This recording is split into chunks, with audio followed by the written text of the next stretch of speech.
Well, the left-wing media not giving up on its Trump administration chaos theory. A new Washington Post headline reading, White House stabilizers gone, Trump calling his own shots. But is that really such a bad thing? Joining us with his reaction, chairman of the American Conservative Union and a real smart guy, Matt Schlapp. Good morning and happy Easter, Matt. Hey, Matt. Hey, how are you all? So the president's calling his own shots. Is that bad?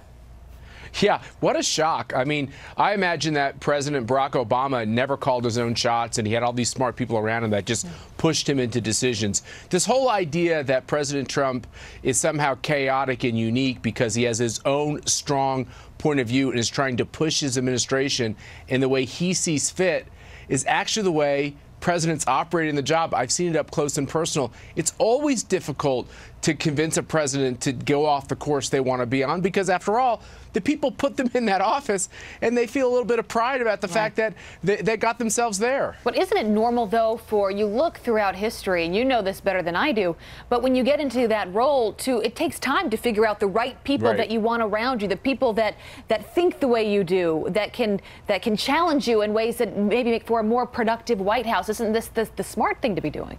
And that's a great question. And with Donald Trump, it's even more so because he had such limited government experience. He hadn't served a day in a job in government. And after a full year in a job, unlike any other president we've seen in modern times, having a special counsel almost every day of his presidency, practically. And after that long, grueling year, I think he said to himself, look, I've got a better handle of what this job actually is. I don't have to listen to people telling me what it's going to be like. I know what it's like. I want to get people around me that are going to give me the very best advice. And look at the kind of people he's putting around him. John Bolton, somebody I know well, he's on the board of CPAC.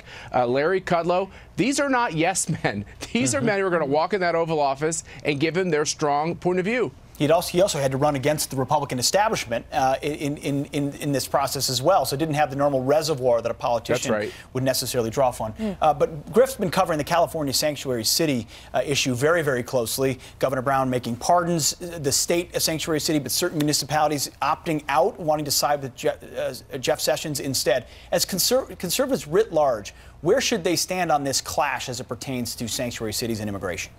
Yeah, no, it's a great question, Pete. And the immigration law is national law. It's what one of the purviews of the federal government. For any other layer of government to try to carve themselves out of Washington, D.C.'s ability to dictate immigration law is simply illegal. And these really aren't sanctuary cities or sanctuary states. They're criminal cities. And it's the right thing for conservatives to do, to continue to stand up for politicians that say we have to follow the law. You know, it's always liberals that say we're a nation of laws, not of men. And it's funny, when it comes to immigration, there's a lot of hypocrisy from the left. It's interesting, Matt. You know, we're seeing a backlash. It looks like it's going to continue to grow, not only in the conservative circles of California, but maybe across the state. Good. I hope it's not a liberal or conservative issue either. I hope it's just an American issue. Yeah, it's a good point. Matt Schlapp, good to have you with us. Happy Easter. Happy Easter. Appreciate it. All right, coming up, it was the tragic car crash that killed a young campaign aide in Haunted.